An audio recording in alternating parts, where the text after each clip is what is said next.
तीन दामाद और सास पार्ट 2। आपने सुना कि कावेरी जी अपनी तीनों बेटियां ईशा, मोहिनी और सुहाना की शादी 3 घर जमाई लड़कों के साथ करवा देती हैं। उन्हें लगता है कि ये लड़के शायद घर का कामकाज संभाल लेंगे, लेकिन उनके तीनों घर जमाई बहुत आलसी थे। वो नौकरी भी नहीं करते थे और बाहर का काम भी नहीं। कावेरी जी ने अपनी बेटियों से कहा कि वो प्रेगनेंसी का बहाना बनाकर अपने पतियों को सबक सिखाएं। अब सुनिए आगे। मम्मी, आपने जैसा कहा था हमने वैसा ही किया, लेकिन देखिए ना, विवेक का हाल तो वैसा का वैसा ही है। घर में ना सुबह का नाश्ता बनता है और ना खाना। नौकरी पर जाने की बात करूं तो खाने को दौड़ते हैं मुझे। हाँ मम्मी, मैंने भी सुमित को कितनी बार कहा कि अगर नौकरी नहीं करनी तो कोई छोटी सी दुकान ही खोल लो, घर का खर्चा कैसे चलेगा। देखो दोपहर के 12 बजने आए और जनाब अभी तक सो रहे हैं। हाँ मम्मी, ईशा और सुहाना ठीक कहती हैं। अविनाश का भी यही हाल है। जब मैंने अपनी प्रेगनेंसी के बारे में कहा तो मुझसे कहने लगा, अरे दूसरी लड़कियां तो 9-9 महीने तक नौकरी करती है, बस डिलीवरी के टाइम छुट्टी लेती है। मोहिनी, तुम भी नौकरी करो। अब मुझे कहाँ नौकरी मिलेगी। मम्मी बताओ अब मैं क्या करूँ। हे भगवान, क्या सोचकर घर जमाई दामाद लाई थी मैं कि मेरी बेटियां मेरे पास रहेंगी और खुश रहेंगी, लेकिन इन आलसी दामादों ने तो हमारी जिंदगी को भी प्रॉब्लम में डाल दिया है। मैं तो कहती हूँ मम्मी, हम लोग वापस अपनी जॉब पर जाना शुरू कर देते हैं। बता देते हैं इन लोगों को कि हमने प्रेगनेंसी का बहाना किया है। नहीं नहीं बेटा, ऐसी गलती भी मत करना। अगर तुमने ऐसा किया तो इन तीनों की आदत और ख़राब हो जाएगी। अरे आज नहीं तो कल कभी तो तुम प्रेग्नेंट होगी, तब वापस यही प्रॉब्लम आएगी। तब क्या करोगी तुम तीनों। हाँ मम्मी, आपकी बात तो बिल्कुल सही है। इन लोगों को तो सुधारना ही पड़ेगा। लेकिन कैसे? अपने बच्चों के आने की खबर सुनकर भी इन लोगों पर कोई असर नहीं हो रहा। पैसे कमाने के लिए घर से बाहर निकलना ही नहीं चाहते ये तीनों। अब मेरे दिमाग में एक प्लान आया है। तुम तीनों चिंता मत करो, उन तीनों को बुलाओ, फिर मैं बात करती हूँ। थोड़ी देर बाद कावेरी जी अपने तीनों दामादों को सामने बुलाकर अपनी बात कहना शुरू करती हैं। अविनाश, सुमित और विवेक, देखो बेटा, मैं ना तुम तीनों से बड़ा प्यार करती हूँ, इसीलिए तो तुम्हें घर जमाई बना कर रखा है मैंने। अरे मम्मी जी, सीधे सीधे कहिए ना, क्या बात है। प्यार तो हम भी आपको बहुत करते हैं। अरे मम्मी जी, आपकी इज्जत भी बहुत करते हैं। अरे भाई, आपके जैसी सास और कमाने वाली बीवी सबको मिलती है क्या? हाँ मम्मी, विवेक और सुमित ठीक कह रहे हैं। आपकी बेटी से शादी करके मेरी तो ज़िंदगी ही अच्छी हो गई है। जानती हूँ मैं, और ये भी जानती हूँ कि तुम तीनों अपने अपनी बीवियों से बहुत प्यार करते हो।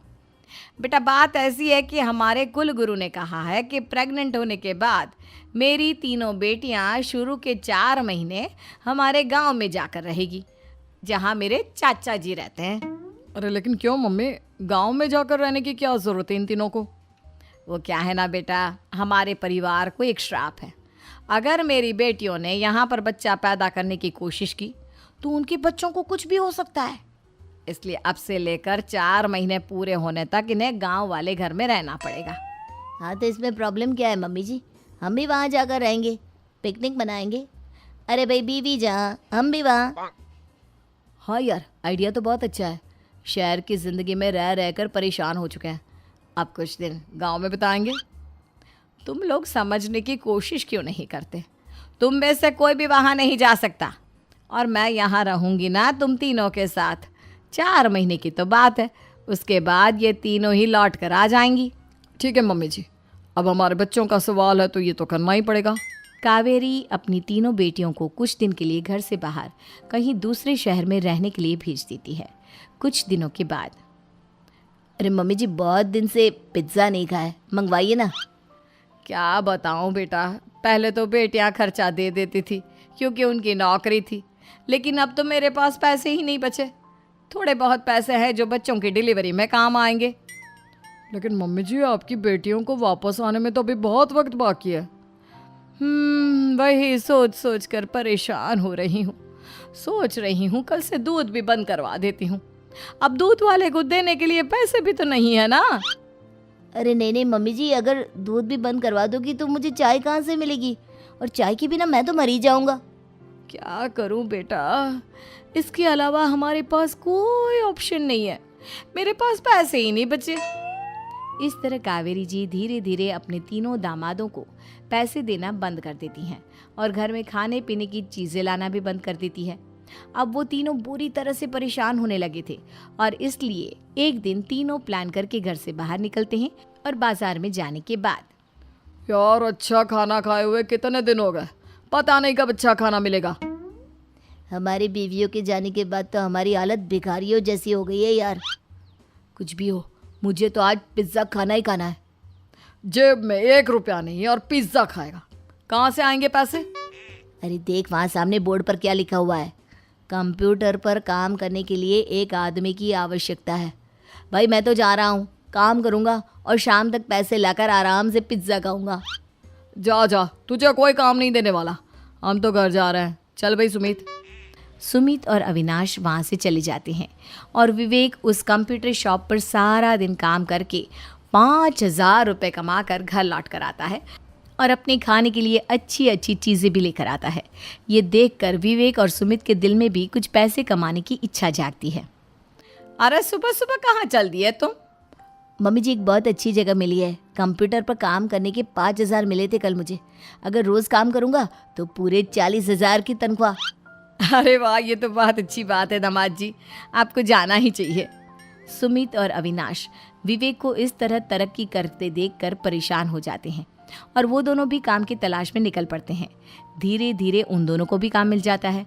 अब कावेरी के तीनों दामाद छोटी मोटी नौकरी करके अच्छा पैसा कमाने लगे थे। एक दिन कावेरी उन्हें अपने पास बुलाती हैं। अरे वाह, विवेक 40,000 कमा लेता है, अविनाश 60,000 और सुमित तुम भी 40,000 के आसपास कमा ही लेते हो। कुल मिलाकर तुम अच्छे खासे पैसे कमा रहे हो बेटा। हाँ मम्मी जी, बहुत मज़ा आता है जब महीने के एंड में मोटी रकम हाथ में आती है। पूछिए मत मम्मी जी, घर में रहकर रोटी बना बना कर और तो जैसा महसूस होने लगा था मुझे तो। हाँ बेटा, तुम तीनों की बात तो बिल्कुल ठीक है और जानते हो अब तुम तीनों की पत्नियां भी वापस लौट कर आने वाली है। लेकिन मम्मी जी अभी तो उन्हें गए सिर्फ 2 महीने हुए हैं, आपने तो कहा था वो 4 महीने के बाद लौट कर आएंगी। ऐसा कुछ नहीं है बेटा, मैं सिर्फ तुम तीनों को सबक सिखाना चाहती थी कि आदमी घर में बैठकर बीवी की कमाई खाता हुआ अच्छा नहीं लगता। इस दुनिया में हर इंसान को मेहनत करनी चाहिए, काम करना चाहिए, चाहे वो औरत हो या आदमी, ताकि अपने परिवार को संभाल सके। कावेरी की बात सुनकर उन तीनों को अपनी गलती का एहसास होता है और कावेरी उन्हें सच बता देती है कि ईशा, सुहाना और मोहिनी शहर में ही कहीं दूसरी जगह रह रहे थे।